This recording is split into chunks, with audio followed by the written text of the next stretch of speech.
Pessoal, boa tarde. Acho que a gente já pode ir dando início por aqui. Tem mais um pessoal para ir chegando, mas eu vou aprovando aqui aos pouquinhos também. Então, o objetivo da reunião de hoje é a gente falar sobre o Tecnova 3, né, o edital aí do estado do Paraná. Sejam bem-vindos aqui à nossa reunião. Esse programa ele pode destinar até R$ 702 mil, né, para as empresas paranaenses com investimento em inovação.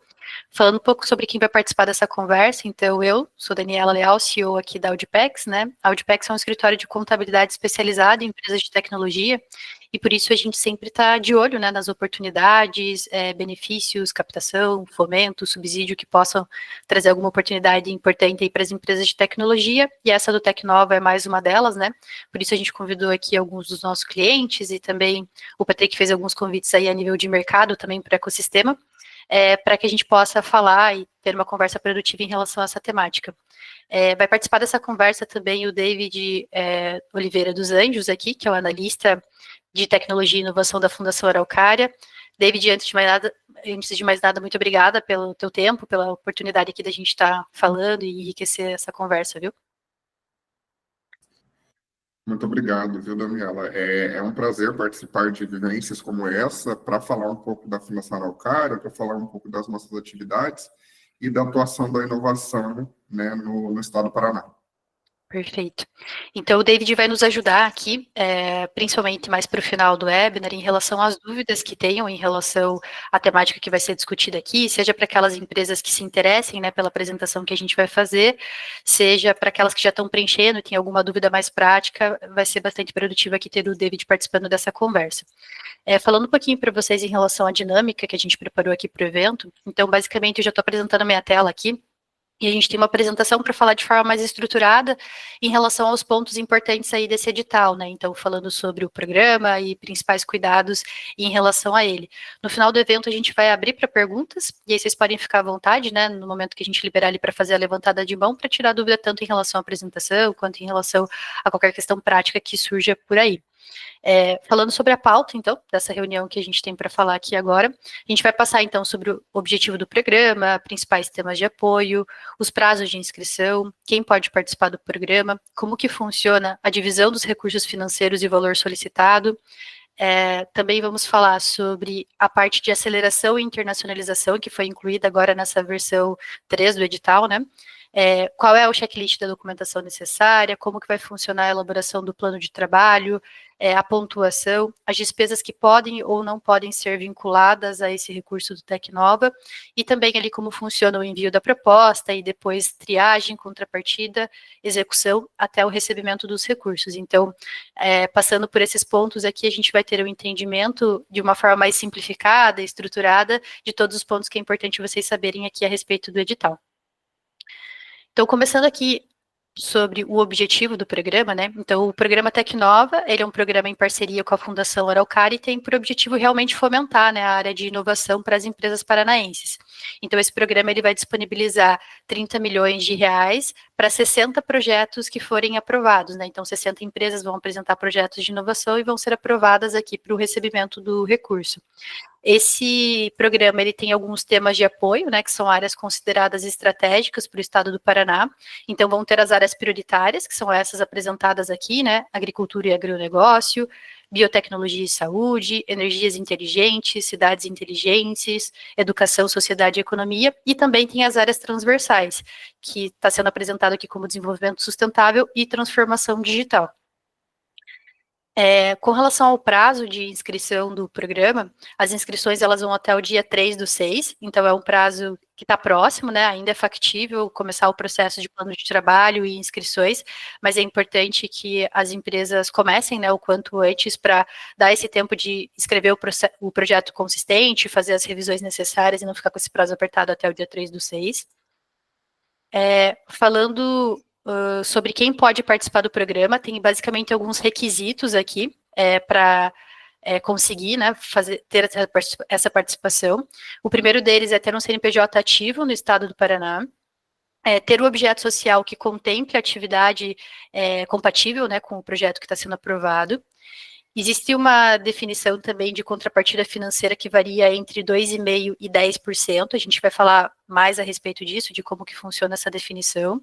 É importante estar adimplente junto ao Estado do Paraná e demais órgãos públicos, então todas as CNDs, né, em dia para conseguir participar do programa. Ter a receita bruta de até 16 milhões no ano calendário anterior. A data de constituição da empresa também é um ponto que eles colocaram aqui, que precisa ser até outubro do ano passado, e demonstrar ter efetuado qualquer atividade operacional, não operacional e financeira até janeiro de 2025. Então, esses são os requisitos para participar do programa. Deixa eu fazer uma liberação aqui, pronto. Com relação à divisão dos recursos financeiros, basicamente os 30 milhões que a gente comentou ali, né, que vão ser destinados para esse programa, ele é dividido em 3 partes. 24 milhões vai ser destinado ao desenvolvimento de soluções inovadoras mesmo, 4,5 milhões para a parte de aceleração e 1,62 milhões para a parte de internacionalização. Esses itens de aceleração e internacionalização, eles são novidade aí, né, do edital, e como que vai funcionar basicamente essa parte, né? Deixa eu só mudar aqui o slide. Com relação à aceleração, as empresas beneficiárias pelo programa, eles podem optar por ter um investimento a nível de aceleração do negócio em empresas previamente cadastradas na Fundação Araucária. Então, aqui nesse slide tem um link, essa apresentação ela vai ser compartilhada depois na íntegra com vocês, tem um link de quais são as empresas homologadas, né, que podem ser contratadas para fazer esse processo de aceleração. E essa aceleração consiste basicamente numa consultoria de uma dessas empresas que vai fazer um processo de revisão e adequação de proposta e valor do modelo de negócios, identificação de oportunidades de mercados com fornecedores, parceiros e clientes, participação em capacitação voltadas à construção estratégica de comercialização, né? Então, comercial e marketing realmente aí do projeto a ser desenvolvido. Com relação à internacionalização, existe a possibilidade das empresas optarem também, e basicamente as empresas que contratarem uma dessas empresas que estão homologadas vão passar por uma trilha de webinars em relação ao plano de expansão internacional, um curso estratégico, né, em relação a esses negócios inovadores, vai ter uma parte também de mentoria individual com os especialistas e a emissão do certificado. Falando um pouco sobre o checklist da documentação, então quais são as documentações necessárias para que seja feita a submissão, né, desse projeto, basicamente vão precisar de algumas documentações como a última alteração contratual da empresa, cartão CNPJ, uma declaração ali em relação à entrega do e-social, o plano de trabalho em si, né, que é a parte que a gente mais vai ter que investir energia aqui em relação à descrição do projeto mesmo, o currículo profissional da equipe técnica executora do projeto, balanço patrimonial e DRE dos últimos 2 exercícios, e aqui também tem algumas declarações que estão até linkadas, porque são modelos que são vinculados no próprio edital do Tecnova, e a gente já facilitou deixando linkado aqui, então basicamente o modelo de declaração da contrapartida financeira, a empresa que vai ser vinculada à aceleração e internacionalização, aqui também tem uma declaração em relação a ações coletivas que possam ter em relação a essa empresa, e com relação às CNDs e consulta do CADIM, que a gente colocou aqui, não são documentações que vão ser anexadas nesse primeiro momento da submissão da proposta, mas que as empresas que tiverem com algum problema nesse sentido não vão poder seguir com o processo depois, né? Então a gente já orienta que desde esse primeiro momento verifique, né, a condição para deixar toda essa documentação preparada para o momento oportuno. Tem uma parte da documentação que é vinculada ao responsável legal da empresa, então do responsável legal vai precisar ser enviado CPF e RG, né, documento de identificação, comprovante de residência e 2 declarações que também tem um modelo no edital, que é de inexistência de parentesco ali, né, basicamente com a banca aprovadora, e de atividade fim com o projeto proposto em outras empresas. Falando agora sobre elaboração do plano de trabalho, que eu acho que é a parte que a gente mais vai ter que canalizar energias aí mesmo, né, para construção, descrição do projeto. Basicamente, nesse plano de trabalho, vai precisar constar a descrição do projeto de pesquisa, a descrição dos resultados a serem atingidos, qual que é o produto ou processo inovador que está sendo defendido, né, nesse plano de trabalho, as referências metodológicas, o time de currículos, né, então qual que é o time, a equipe técnica, a executora vinculada a esse projeto. Tem uma parte que a gente preenche ele também com o mercado potencial, para entender qual que é o mercado que vai ser atingido com essa solução inovadora que está sendo apresentada, né? A infraestrutura disponível que a empresa possui para realizar esse projeto e também o cronograma financeiro, né? Então, dentro desse recurso que está sendo pleiteado, como que vai ser destinado para cada uma das linhas ali de despesas. Falando sobre a pontuação, basicamente o edital prevê 5 linhas de avaliação com pesos diferentes. A primeira linha, ela vai avaliar o grau de inovação para o mercado. Então, dessa solução inovadora que está sendo apresentado, como que está o grau, né, de solução aí para o mercado nacional ou mundial, a depender da linha que a empresa siga. Essa linha vai ter um peso 4. Vai ser avaliado aqui no segundo ponto o alcance potencial mercadológico, então o tamanho de mercado, né, previsibilidade desse mercado também. A capacitação técnica da equipe executora também é um ponto que vai ser avaliado e que vai gerar uma pontuação. Parcerias e articulações institucionais da empresa proponente, então como que está a questão aí de relacionamento mesmo, né, para gerar esse processo.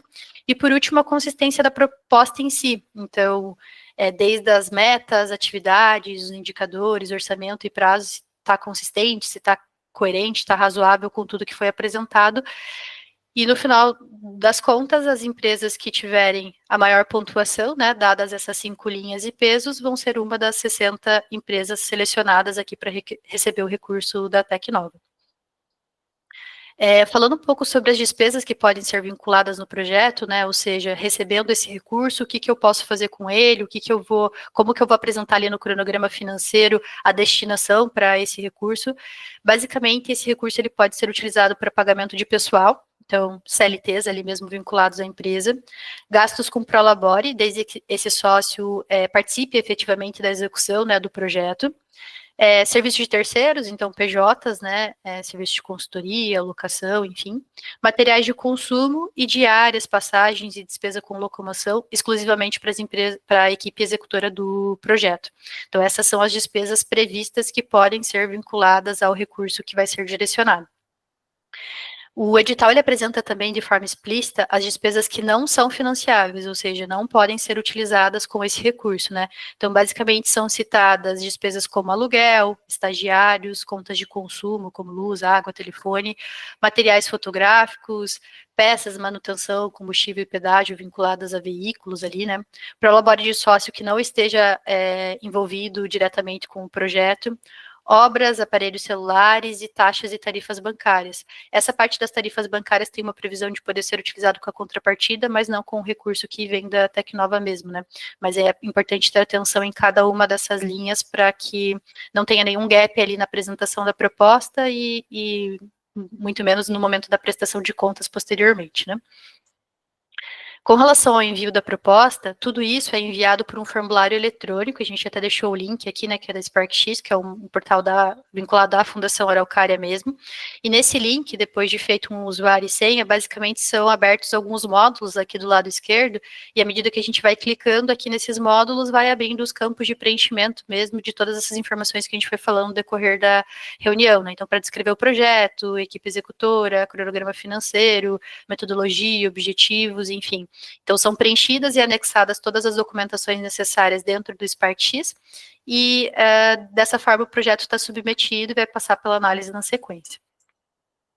Falando um pouco sobre a triagem e julgamento das propostas, a triagem tem algumas etapas, né? A primeira consiste basicamente na verificação formal da proposta, então se aquilo que foi submetido está em conformidade com o objetivo e tema de seleção, bem como análise desses documentos, atendimento aos valores, né, sinalizados ali como contrapartida, prazo de execução, conformidade com os temas, e depois vai para a parte das pontuações mesmo, né, selecionando aí as 60 empresas que tiverem a maior pontuação.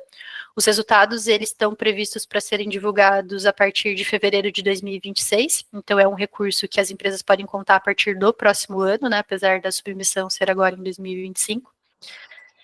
Falando um pouco sobre essa parte da contrapartida da empresa, basicamente tem uma tabela que menciona como que vai ser essa definição do percentual, né, que vai de 2,5% a 10%. Então, basicamente, as empresas que tiveram um faturamento em 2024 de até R$360 mil vão precisar colocar uma contrapartida de 2,5%.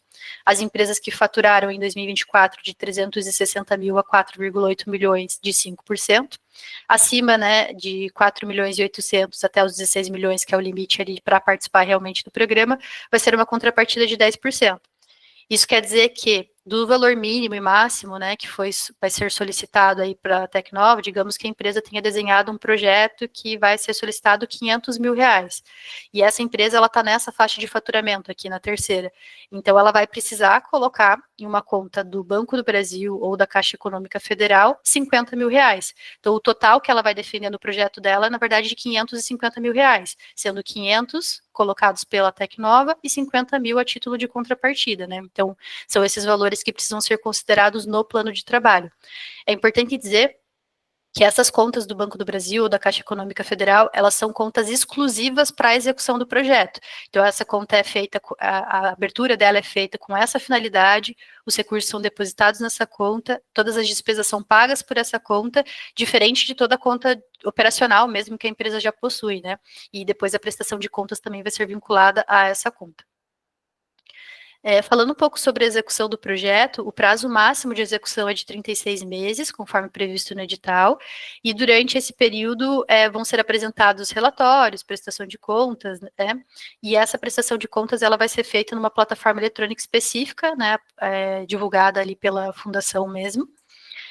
Falando sobre o recebimento dos recursos, os valores da subvenção serão repassados em 3 parcelas. Então, a primeira parcela ela vai acontecer depois da assinatura do termo de outorga, e as demais parcelas elas vão ser disponibilizadas 180 dias após o recebimento da última parcela.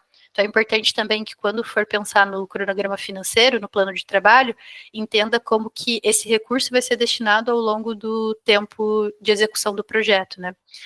Tem uma definição no edital também para os recursos serem mantidos em uma conta de aplicação financeira, nessas contas da Caixa Econômica e do Banco do Brasil, né? E aí essa parte da utilização dos rendimentos de aplicação financeira a gente vai falar mais para frente, porque vai precisar de uma autorização específica, mas basicamente para os recursos não ficarem parados ali, né? Sem render a inflação minimamente. Então, dos temas principais, né, que a gente precisava apresentar aqui hoje para vocês entenderem o que é o programa, quais são os pontos de cuidado, quem pode participar, o que vai precisar ser feito, era basicamente isso que a gente estruturou para apresentar por aqui. Agora a gente vai abrir para as perguntas, então, quem tiver alguma dúvida, tanto em relação ao que foi apresentado aqui nesse material, quanto em relação a uma dessas já está fazendo o preenchimento prático ali da submissão e tem alguma dúvida, vocês podem começar, eu vou abrir a fila aqui para a gente começar a fazer a levantada de mão, e aí o David já vai nos ajudar aqui com o retorno das dúvidas que vocês tiverem, tá bom? Patrick, não sei se você quer comentar algo nesse meio tempo, enquanto eu vou abrindo a fila aqui. Eu só ia comentar aí, obrigado pela participação de todo mundo, né? A gente aqui na Driva, especificamente, a gente está bem ligado nesses tipos de editais, e acho que só o reforço aqui, embora pareça um pouco difícil de realizar a publicação e escrever tudo, vale super a pena, assim, porque quando a gente fala de requisitos de inovação, tecnologia, o tipo de coisa que conta a pontuação aqui, a gente sabe que quem está na sala tem potencial, então a gente sugere aí para todo mundo tentar fazer a aplicação, que historicamente tem valido a pena, assim, a gente passou em boa parte dos que a gente terminou de fazer a aplicação, então acho que pode ser uma boa forma de rentabilizar e também gerar um fluxo de caixa novo para poder investir, né, em coisa nova, inovação. Perfeito. E aí, David, até aproveitando esse gancho que o Patrick trouxe dele já terem passado, né, em outros programas aí e tal, a Driva foi uma das empresas aprovadas nos últimos 2 anjos, se você puder comentar um pouquinho, enquanto eu vou abrir a fila aqui, por aqui também, em relação a se tem algum impedimento, né, enfim, de já ter sido aprovado em outros programas, qual é a relação agora com o Tecnova, porque acho que é uma dúvida incomum aí do time. Perfeito, Daniela. Primeiramente, obrigado, tá, pela apresentação. Muito concisa, muito consistente, né? Eu acho que se eu fosse conduzir a apresentação, eu acabaria sendo um pouco mais prolixo. Então, muito pontual, realmente, esses são os pontos principais do edital. Quanto à nossa questão de restrição, o edital do Tecnova 3, ele não restringe que a empresa beneficiária tenha outras fontes de fomento público, inclusive, né? Privado não teria mesmo, mas outros fomentos públicos. O que a gente pede é atenção para alguns pontos. Por exemplo, o Anjo Inovador 1, ele tinha um dispositivo de restrição que colocava ali que você não poderia ter fontes, recursos de mesma fonte. E o Tecnova e o Anjo, eles vêm da mesma fonte, é fonte estadual. Por mais que 2/3 seja federal, quando entra no estado, vira tudo estadual. E a gente conversou com o pessoal da CEIA e isso não existe mais no Anjo 2, né? Mas mesmo assim, né, como o Anjo 2 ainda está em processo, não teria problema. Vocês podem ter recurso do CAPES, né, CNPq, FINEP, CEIA, não tem problema. O que a gente chama atenção é, se estiver executando o Anjo 1, como o Anjo 1 limita, vocês não podem ser contratados, então tem que, não é que não pode submeter, tem que finalizar o Anjo 1 antes de ser efetivamente contratado no Tecnova 3, né, para os selecionados.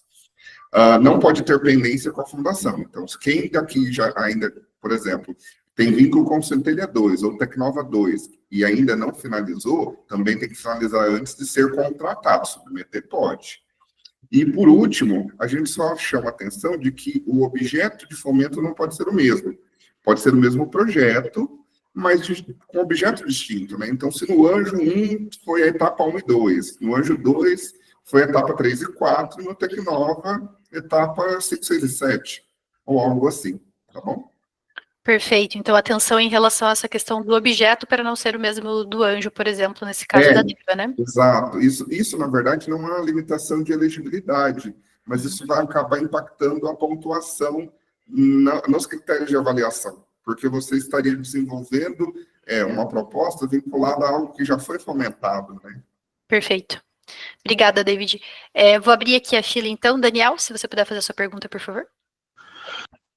Obrigado, boa tarde, pessoal, tudo bem? Boa tarde. Bom, seriam duas dúvidas. A primeira, acho que tem relação com o que o David estava comentando.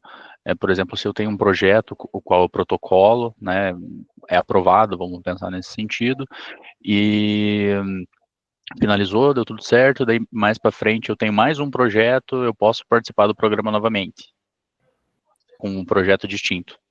O que dentro de um novo Tecnova, você diria? Tipo um Tecnova 4? Isso, exatamente. Tá. Em geral, os editais eles são restritivos, ou seja, o Centelha, que é um programa nosso de porta de entrada, quem participou do 1 não participa do 2, e quem participou do 1 e do 2 não participa do 3. O Tecnova seria a mesma coisa. Como o Tecnova 3, como a Daniela comentou, ele tem inovações, né? Ele tem modificações na estrutura do 2, então o edital 2, ele... Dani, a gente está vendo a tela. 2, ele não... Perdão? Não, desculpa, pode falar, desculpa. Sim. O edital 1 e o 2, eles não restringem. Então, quem participou do Tecnova 1 ou 2 também pode participar do 3. Se o Tecnova 4 for dos mesmos moldes que o 3, possivelmente não será possível participar novamente. Se ele também tiver inovações, talvez, é bem possível, né, que seja flexibilizado a outras participações. Tá bom? Então, vai depender de como vai ser o Tecnova 4 lá no futuro. Perfeito, entendi. Obrigado.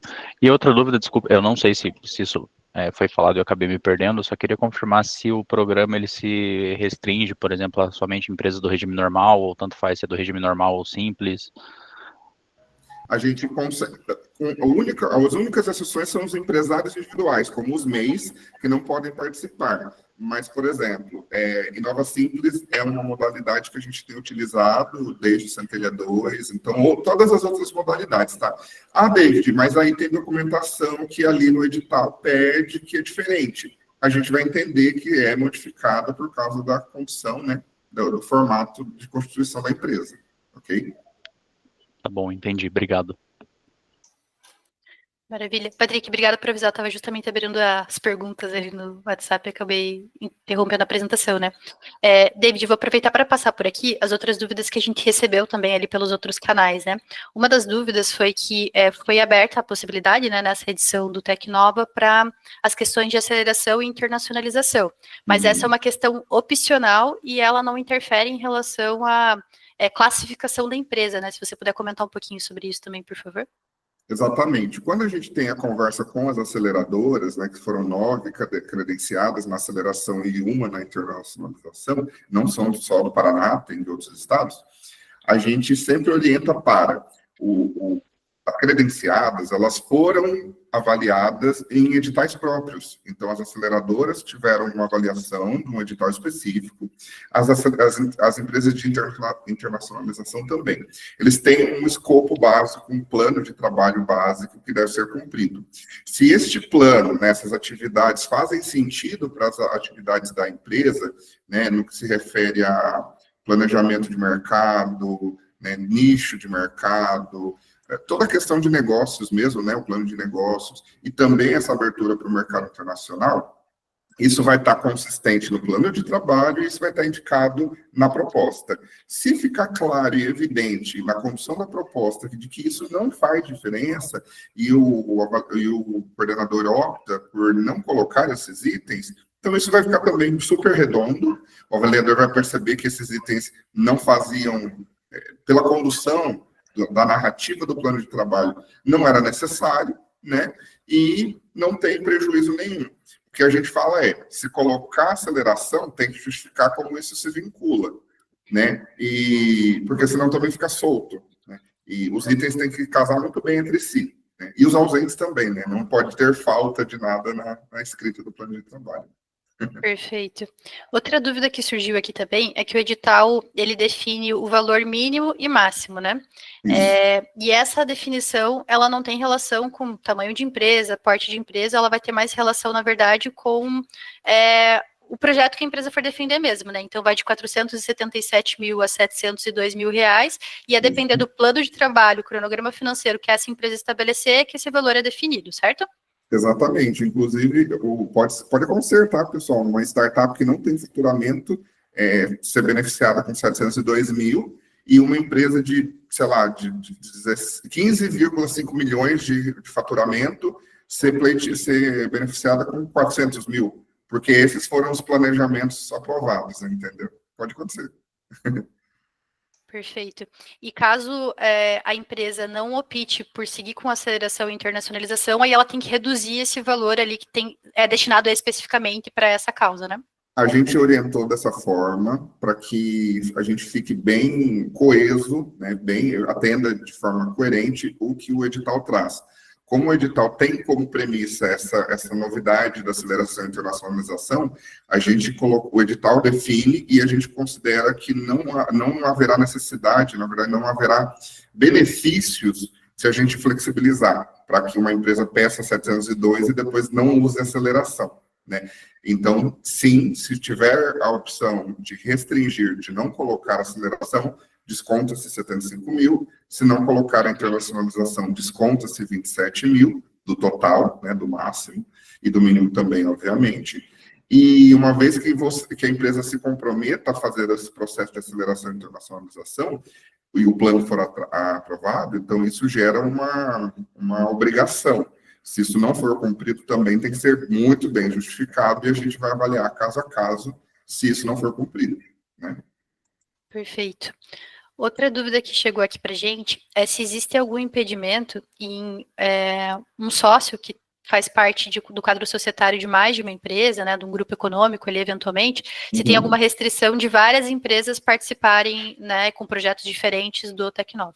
Tá, vou dar uma resposta geral que acaba abarcando várias situações que chegaram até nós. Se houver, por exemplo, um grupo econômico, né, que se vincula, cada CNPJ especificamente, né, individualmente, tem que cumprir os quesitos do edital. Se for um grupo de 5 empresas, 2 respeitam as restrições, 3 não, as 2 submetem, as outras 3 não. Uma não vai impedir a outra, né? Mas uma vez que a empresa submete uma proposta por empresa, Cada coordenador vai ter uma única proposta vinculada a ele. Então, por exemplo, se eu sou coordenador e sou sócio da empresa A, mas eu também sou sócio da empresa B, e eles também vão submeter. Então, ou outro sócio submete, ou outro membro, né? A gente sabe que, por exemplo, funcionário CLT também pode ser coordenador, então outra pessoa submete. David, eu posso ser coordenador de um projeto e membro da outra, ou membro de duas? Pode. Não teria uma restrição, mas isso pode, não vai, tá? Não é garantido que vai, mas isso pode impactar a avaliação técnica, né? Qual que é a qualidade da hora técnica que vai ser vinculada aos dois projetos, né? O seu nome vai aparecer em múltiplas situações. Então, isso pode levar o avaliador a pensar, poxa, mas eu não sei se isso me gera tanta confiança, né? Então, a gente aconselha, para evitar problemas e dificuldades, que, mesmo que as empresas se vinculem e tenham conexões, que montem-se equipes distintas. Se futuramente as equipes acabarem se unificando ou ter uma troca de equipe, aí isso é questão de execução e a gente analisa caso a caso também. Perfeito. Pessoal, só reforçando, caso vocês tenham perguntas, vocês podem fazer a levantada de mão. Enquanto isso, eu vou fazendo as perguntas que a gente tinha recebido anteriormente pelo chat, tá? David, outra pergunta que surgiu aqui é que é muito comum para as empresas de tecnologia fazerem a contratação por PJ, né, ao invés de CLTs. E no edital existe, né, a previsão para contratação de serviços de terceiros, e se você puder falar de uma forma mais clara também em relação aos PJs de tecnologia, desenvolvedores, enfim, se pode ser utilizado como recurso e se tem alguma restrição nesse sentido também, só para trazer essa clareza sobre o ponto. Sim, perfeito. É uma dúvida que surge bastante. Eu também vou dar uma resposta um pouco mais abrangente, mas vai contemplar essa pergunta. Primeiramente, quando a gente submete uma proposta, a gente tem uma equipe, inclusive a equipe vai ser avaliada, né, para a empresa de fato ser contemplada. Essa equipe, ela precisa ter vínculo, funcionário, CLT ou sócio. Aí vocês podem destinar recursos para Prolabore para pessoas que executem atividades no projeto. Então, essas pessoas da equipe ou outras pessoas que vão executar atividades, elas vão poder ter recursos destinados para Prolabore. Né, o edital fala, né, não pode ter pagamento de sócio que não esteja vinculado ao projeto, não pode ter pagamentos extras, tem que ser realmente uma pessoa que esteja executando a atividade. Vamos supor que eu não quero pagar Prolabore, eu quero pagar PJ. PJ, vocês podem utilizar de maneira ampla, né, desde que previsto no plano de trabalho. Só que uma coisa é ressalvada. Enquanto Prolabore, você pode citar nominalmente quem é esta pessoa, o que ela vai executar, as competências que ela tem, quem será esta pessoa, ou se vocês não souberem quem vai ser, coloquem entre aspas, né, que vocês vão contratar, entre parênteses, vocês vão contratar. PJ, você descreve o serviço, mas não quem vai prestá-lo. Porque todas as prestações de serviço, compra de equipamentos, todos esses itens, diferente do Prolabore, esses itens requerem 3 orçamentos. Então, se eu decidir que no desenvolvimento da minha tecnologia vou ter vários desenvolvedores, todos PJs, então eu vou descrever quais são as atividades que esses PJs vão me executar, né, atividades, qual é o serviço prestado, mas nunca o nome deles, ou a empresa deles. Eu posso fazer os orçamentos prévios, fazer um combinado de quanto seria o valor esperado, mas a efetivação da contratação é mediante 3 orçamentos. E se esse prestador tiver o orçamento mais adequado, menor, ele presta serviço. Se for outro prestador, então tem que ser outro prestador mesmo. Né? Mas isso dá para conversar durante a execução. Vocês podem se alinhar, né? As empresas se alinham. Beleza. E esses 3 orçamentos, eles são necessários nos casos dos PJs, tanto para pessoas que eu pretendo contratar, quanto para o time que já atua na empresa como PJ atualmente? Não, apenas para os PJs. Se você tiver um PJ hoje, teu, e você fala assim, se eu for beneficiado, eu vou contratá-lo. Então, aí você pode colocar como Prolabore, não é PJ, Prolabore, e coloca o nome dele. Por mais que ele não é contratado, você está se comprometendo a contratá-lo, e a gente vai pedir comprovação disso caso você seja aprovado. né? Então, Prolabore você pode citar nominalmente. Prolabore sim. Agora, PJ, prestador de serviço, não pode citar nominalmente, tá? Perfeito. Só um pequeno parênteses que algumas pessoas têm medo, né? Poxa, Deus, mas 3 orçamentos todas as vezes? Olha, faz parte do planejamento, talvez fazer uma prestação casada. Então, assim, faz uma prestação de serviço mais ampla, com uma empresa com vários profissionais ao mesmo tempo, para você não fazer orçamento toda hora. Outra questão, se vocês forem impossibilitados de alguma maneira de ter 3 orçamentos, não é por culpa de vocês, é culpa de ninguém me respondeu, ninguém tem, só 2 empresas têm essa capacidade de prestação, ou então só um caso me atende. Desde que justificado, a gente vai aceitar essas diferenças, né, essas modificações. A regra é 3. Se tiver diferente da regra, a gente analisa o caso. Perfeito. E aproveitando que a gente está falando dessa parte das contratações, né? É muito comum, até com base no que a gente viu no Hoje Inovador, que os valores se modifiquem ao longo do tempo, né? Então, basicamente, o que é defendido nesse momento num plano de trabalho, quando for executado lá em 2026, pode ter alguma variação. Como que vocês veem essas revisões dos planos de trabalho, né? É um grande medo, né? Muitas das empresas que nunca participaram do ciclo de fomento falam, David, mas não vai funcionar isso, não vai dar certo, não vai rodar. Mas, pelo contrário, a gente sabe que isso vai acontecer e faz parte do plano de trabalho, da construção do plano de trabalho, fazer pequenas previsões. Então, assim, se eu tenho um material, um equipamento, um serviço, que eu sei a tendência de aumento do valor, eu vou colocar, claro, não pode colocar 50% a mais, não vai fazer sentido. Mas eu posso fazer pequenas correções, antecipando que lá daqui um ano e meio, quando eu for executar esse recurso, ele vai estar diferente. É muito normal que as alterações sejam necessárias. Por quê? Se você você prevê que você vai comprar um computador de 10 mil. Se ele for 10.001 reais, não pode prestar contas. Ah, David, o que eu faço? A gente faz uma solicitação de alteração de valor e muda o valor de 10 mil para 10.001. Aí vocês podem prestar nota. Outra coisa, David, mas esse R$1 surge da onde? Eu vou retirar de outro recurso alocado e o valor global não vai mudar. Fechou, acabou. Subvenção e contrapartida juntou, é o máximo.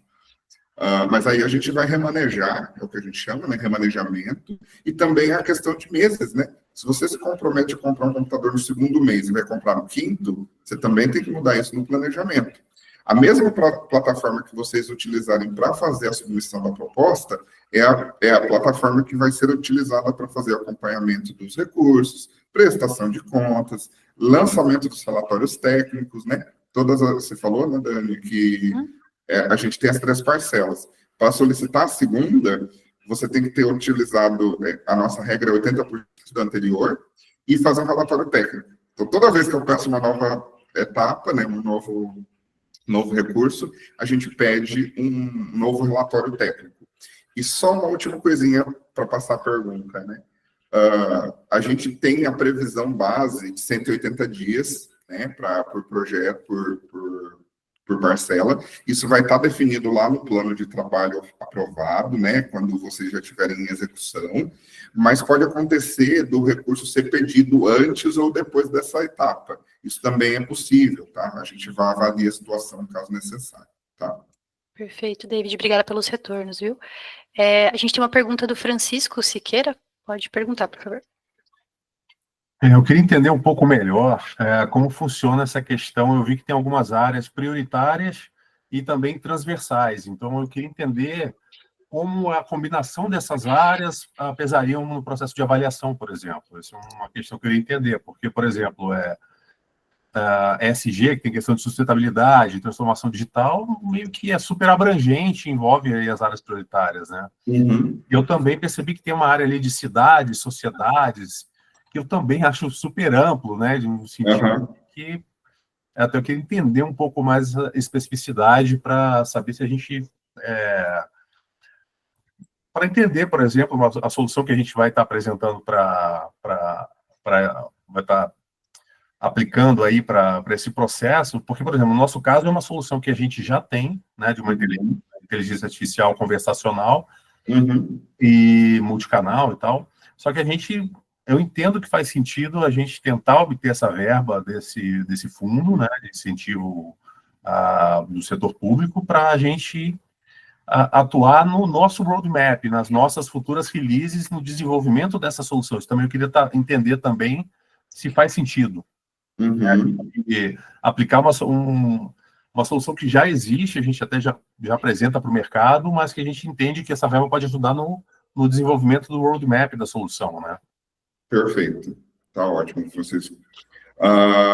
Quanto a essa questão, a gente define essas áreas, né, as 5 verticais que a gente chama, e as 2 transversais, elas foram definidas pelo CCT, elas são vinculadas ao Paraná 2040, que define aí quais as áreas temáticas, né, os temas principais de desenvolvimento de ciência, tecnologia e inovação no estado do Paraná.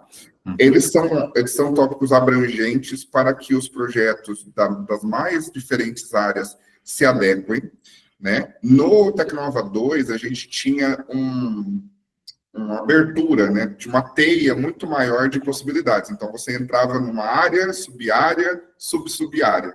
No Tecnova 2 tinha muito isso. Muito Só específico, né? Isso, muito específico. Só que a gente verificou que no executar do projeto, isso, claro, ficava evidente como se vinculava, mas a gente não tinha grandes ganhos em relação a essa descrição na temática vinculativa.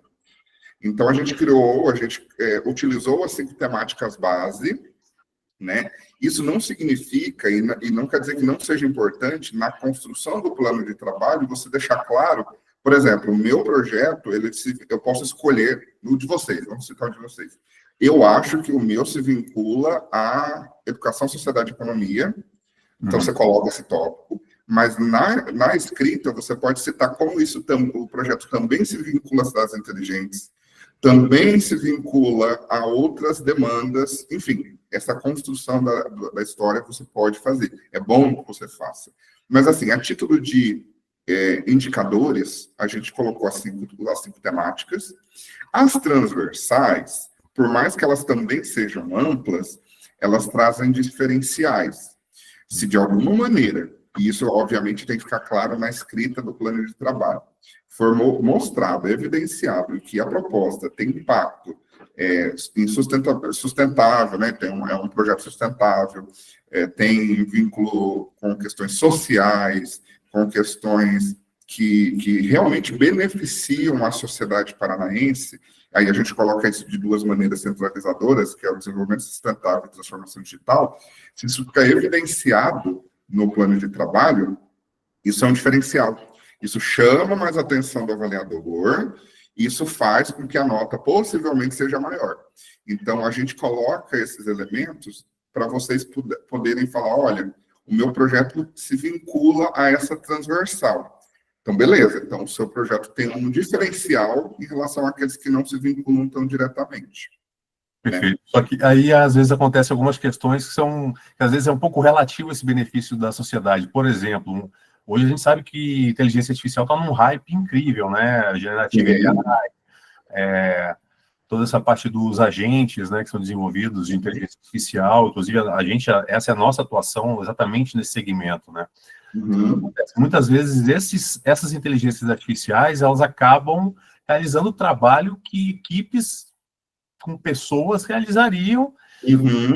Você, na verdade, substitui um outsourcing que você faria com uma equipe por uma IA. Isso também é um social que às vezes não é tão positivo num primeiro momento para a empresa, sim, porque ela melhora a operação, reduz custo, padroniza processos, né? Sim. Mas é difícil avaliar isso de forma adequada, né? Ou entender. Sim. Francisco, eu acho que essa contribuição sua tem muito fornece um grande ganho na discussão para esse grupo que está aqui hoje, que isso também vai ficar evidenciado para os avaliadores. Porque se você tem a narrativa estou propondo uma proposta, né? Estou fazendo uma proposta que é vinculada a cidades inteligentes, transformação digital, vai ser tudo automático, vai ser tudo IA, vai ser tudo... Tá. E os postos de trabalho vinculados? Se você não justifica, se você não diz por que essas pessoas, na verdade, vão ser realocadas, você simplesmente tira ela da situação, isso possivelmente vai baixar bastante a nota. Então, assim... É porque, na verdade, é uma discussão mais ampla, né, David? Isso. Ele aumenta Então, a eficiência das equipes também. Isso não precisa de eficiência, vai só tornar as pessoas um pouco mais produtivas ou passar para uma IA um trabalho menos inteligente, mais repetitivo e mais massivo, né? Isso. E como isso vai se integrar em questões sociais, ambientais, econômicas. Então, essas áreas transversais sendo amplas, elas trazem tanto um chamariz, mas também uma complexidade na hora de abordá-las. Então, para quem escolher falar que se vincula a desenvolvimento sustentável, saiba que tem que ficar bem justificado. Se for transformação digital, também, porque senão você vai estar criando um problema na sua narrativa. Isso, porque IA é 100% aderente à transformação digital, né? Sim. Beleza. Obrigado pelos caras. Perfeito, Francisco. Eu acho que era isso, né? Tinha mais alguma? Era isso, né? Era isso, né? Tá. Acho que do Francisco era isso mesmo. Obrigada pela contribuição, viu? Ricardo Baggio tem uma pergunta para fazer também. É uma dúvida bem pontual, se puderem me ajudar. Eu vi que para a empresa ser elegível, existem algumas regras, né? Que estava ali no slide, e uma delas é o tempo de fundação do CNPJ, acredito eu, né? Se for um grupo de CNPJs, essa regra também se aplica, digamos que o meu projeto faz parte do CNPJ do item 6, que ele não está elegível, digamos assim. Mas como grupo de empresas, eu poderia aplicar esse projeto por um CNPJ paralelo. Isso é possível ou não? Para uma empresa executar um projeto, para o projeto estar vinculado a um CNPJ, a atuação, a atividade daquele CNPJ tem que ter correlação com o projeto. Então, a gente brinca, tipo, uma empresa de prestação de serviço de contabilidade não vai executar, por exemplo, a parte de análise de DNA, por exemplo, né? Então, não faz sentido. Mas, se você, dentro do grupo, se a tua empresa não tem essa possibilidade porque é muito recente, a empresa A, mas a empresa B do grupo, que tem correlação, né? Não é a mesma atividade, não é atividade afim, mas tem uma correlação com o projeto. Se ela pode ser aplicada, tudo bem. Tá bom? Ok? E, Daniela, eu acho que tinha uma pergunta do Edilson também, né, no chat. Isso, tem duas aqui. Uma do Vitor Costa. Vitor, inclusive, obrigada pela participação aqui, viu? A pergunta dele, David, é se os orçamentos precisam ser anexados junto com a proposta ou são posteriores à aprovação. Tá, Vitor, é o seguinte, o levantamento dos valores, né, é muito importante que você faça orçamentos para você, não é para a submissão, para você, para que você saiba quais valores vão ser aportados em cada utilização, cada item, né, destinados para cada item. Porque isso também vai contar, tá, pessoal? Isso vai contar também no processo de avaliação. As avaliações serão elegibilidade, mérito e relevância. Nessas duas, a gente fecha as pré-aprovadas. As 60 pré-aprovadas vão para uma avaliação técnico-financeira.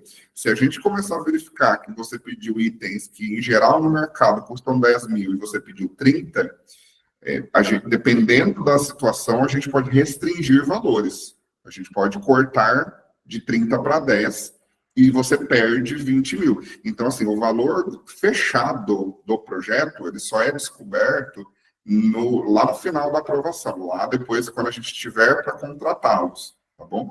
Então, cuidado para não fazer pedidos muito exagerados. Então, por isso que é bom fazer os orçamentos, mas isso é teu, tá, Victor? E esses orçamentos de hoje, eles não vão servir para você comprar lá durante a execução. Você vai ter que fazer os da execução quando estiver valendo.